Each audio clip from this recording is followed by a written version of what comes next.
Welcome back to Fast Market on the TD Ameritrade Network. I'm Tom White, joined by my co-host Kevin Hinks. But let's bring in our next guest for our cash tag segment, and that's Andy Swan, the co-founder of LikeFolio.com. Thanks for joining us today, Andy. Yeah, happy Friday. Yeah, happy Friday is right. So we're talking cruise lines. So I've got a couple questions for you here before we get to your data points. One, have you taken a cruise? Two, did you like it? And three, what kind of data are you seeing on cruise lines? Because the stocks have been really choppy over the last 12 to 18 months here after initially popping after the first stage of the pandemic ended. Yeah, I've taken some cruises and I have enjoyed each and every one of them. I think most people that talk about cruises negatively generally just haven't been on one or a good one. Although I understand why people might not want to. From a data standpoint, we're seeing a real pop, like a major pop in pent-up demand for this form of vacation and recreation. Significant year-over-year highs in terms of people talking about booking a cruise up, 174% year-over-year, and more importantly, well beyond 2019 highs. So I think that the pin-up demand that happened, people may have saved up some money in their vacation fund, and they're ready to go all in, and cruises are on the top of the list for a lot of people. And so we're seeing that really surge back in a big way. And so when we look at that, we want to know who's the winners and who's not doing so well. And it's really clear in our data that Royal Caribbean is vastly outperforming Carnival Cruise Lines in terms of that return to cruising. Royal Caribbean up over 100% year over year in terms of number of people talking about it, while as Carnival only up 36% year over year, which is a really stark difference. And so when you see a massive tailwind taking hold, I really like to pay attention to who's winning and who's losing in terms of consumer sentiment, consumer behavior. And right now it's very clear that it's Royal Caribbean over Carnival. So whichever way you think cruises go from here, we'll have to wait and see as we get into peak season. But whichever way you think they're going from here as a industry, there's a clear winner developing, and that is the higher end Royal Caribbean cruise line over, kind of the budget Carnival line.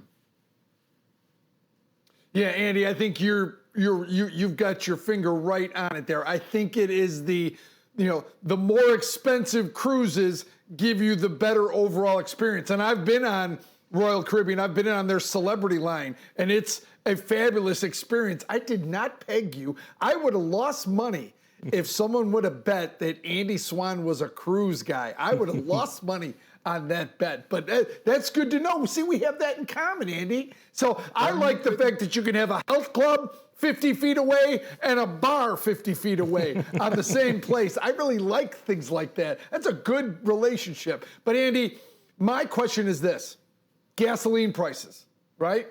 What is that going to do to these? And what are you seeing in terms of, it's cruise lines sold off when crude ran to $130. They rallied when it came back down. The numbers are Carnival spends about $2 billion a year on gas. It looks like Royal Caribbean spends between 12 and 19% of their total budget is gas. So are you seeing any relationships or correlations between gas prices and cruise, cruise, or the price of the stock at least? Yeah, so I think that there's definitely, it's a huge expense for these massive ships to be moved around. But on the other hand, I think our data gives some credibility to the idea of these companies actually having pricing power right now. If people are more willing to go to Royal Caribbean, which is a higher ticket than Carnival Cruise Lines, it tells me they're willing to spend more. So these companies probably have more power to pass that pricing on, those increased expenses on to consumers than probably Wall Street thinks. So that's the way I like to look at it. I think people are just so hungry to get out. And also, you have to remember that the higher gas prices actually reduce one of the competing factors for cruise lines, and that is the standard type of road trip. And so when families are sitting there thinking, I'm going to drive to Florida, I'm going to drive to California, or whatever it is they're thinking for the summer, they factor in those gas prices in their vehicle just as well. So either way, it looks like the consumer is going to be paying more to do things this summer. And I think that cruise lines, at least from our data, show an ability to pass that extra cost on to consumer relatively easily. Yeah, and Andy, the data on the cruise lines pretty positive, especially for RCL in this particular space. A couple questions. The first one is, where does Norwegian line up in there? I know they've got a lot of overseas type of cruises as compared to CCL and RCL. But at the same time, are you seeing it in other travel industries where the way that I look at it is I'm trying to buy flights overseas because I like to travel overseas, but the prices are double to triple what they were in 2019. And they have that pricing power, as you mentioned. But are you seeing that industry-wide in the travel space where people are willing to pay whatever to go and do whatever, whether it's a cruise line or just to travel?